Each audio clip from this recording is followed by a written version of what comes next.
Jumlah korban meninggal dunia jero kecelakaan maut antara bus ALS dengan truk tangki di Muratara bertambah. Korban selamat bernama Jumiatun, asal Pati, Jawa Tengah meninggal sesudah menjalani perawatan intensif di Rumah Sakit Bayangkara Muhammad Hasan, Palembang.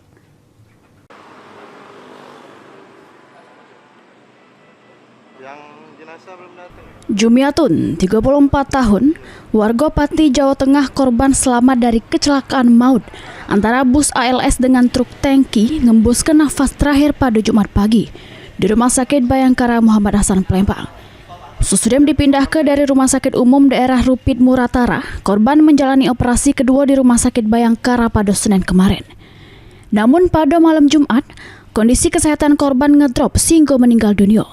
Jenazah korban kemudian digawa ke rumah duka untuk dimakamkan. Baik, bismillahirrahmanirrahim. Rekan-rekan sekalian, tadi malam dini hari kondisi pasien mengalami perburukan dan setelah dilakukan medis intensif, pasien akhirnya dinyatakan tidak dapat tertolong.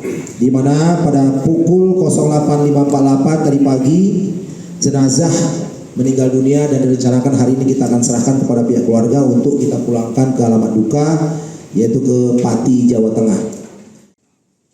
Dengan meninggalnya Jumiatun, jumlah korban dari insiden maut tersebut bertambah menjadi 19 wong, yang mana 17 meninggal di TKP, 2 diantaranya meninggal di rumah sakit.